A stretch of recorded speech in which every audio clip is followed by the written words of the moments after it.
Alright, so as many of you also did, I went up to go see the great eclipse. It was freaking amazing, absolutely phenomenal.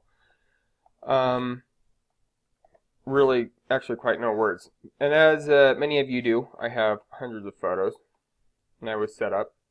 I had a 600 millimeter scope with on my Nikon D800, which is like 36 megapixels, with an adapter for the scope.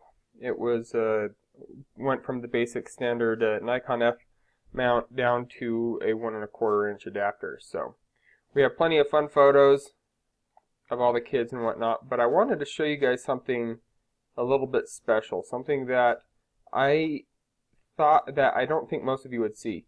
So as I'm photographing this, I'm shooting in complete camera raw, and there's a lot of data in there that typically doesn't get pulled out. So you've got this shot, right? Looks absolutely amazing. Quite stunning. It took me back when I first saw it. But I want to jump over into the develop mode here and show you a couple of things. Actually, first, I want to specify, I want to look at just my Nikon D800 pictures. So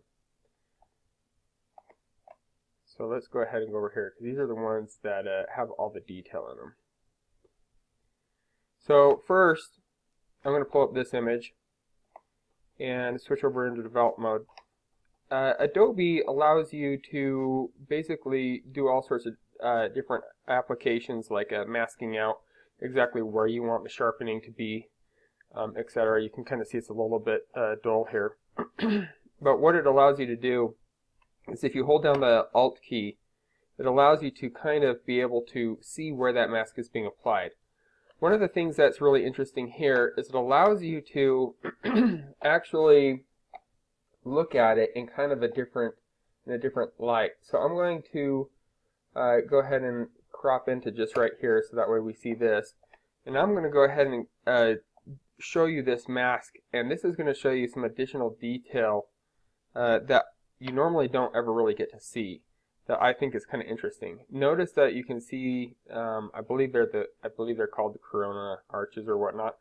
But notice that you can see these substantially better in this view as I'm starting to mask out. You can actually see them starting to radiate out and away from the sun and to create arches. Now look and notice up at about your 1 o'clock, there's that arch right up here at the very top. One of my friends, his name's Jim. I mean, in this view you can't really see it. There's some sort of a white dab. You can't really see it too much.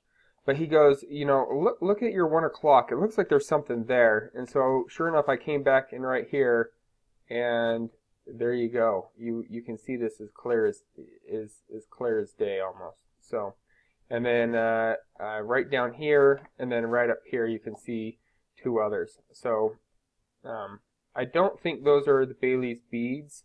They possibly could be fringes from Bailey's beads, because this is right before it came out.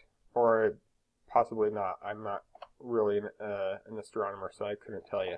But I wanted to show you guys this. I thought this was really cool. It gives it a lot of additional detail that you normally don't ever see. So, and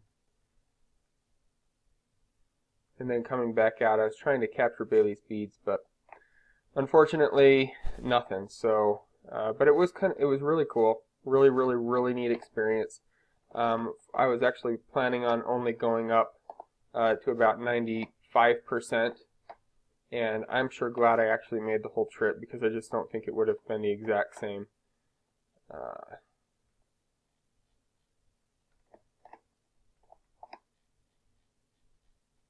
Yeah, let's see. There is a... Oh, actually, if I switch over to the Nikon D700, there's one other image I wanted to show you guys real quick. Oh, I'll show you this too. It was phenomenal at how absolutely amazing the sunset happened. I don't know if you can see this very well, but all around us we had this orange glow completely surrounding us on from all directions. Okay, so let's see, right. Okay, here we go. So these ones are all pretty much more or less the exact same thing. This was as it was coming out. and this was kind of the wedding ring, if you will. So let's go ahead and jump into one of these. Actually, we'll go into the one next to it because I don't want to change this. Now this is a D700, so it's a lot less resolution than what the D800 has. This one's 12 megapixels, and this was also on a 70-200, so it's already only 1/3 the zoom as the other ones. But we can go ahead and apply the same thing and kind of look at this in a different light. And again, you can kind of start to see details that a lot of others are not going to see, kind of the direction that these are going and whatnot. So either way, I thought I'd share that with you guys. Sorry for my horrible voiceover. I just wanted to get this out and let you guys see this because I thought you guys would enjoy this as well. So, but kind of fun.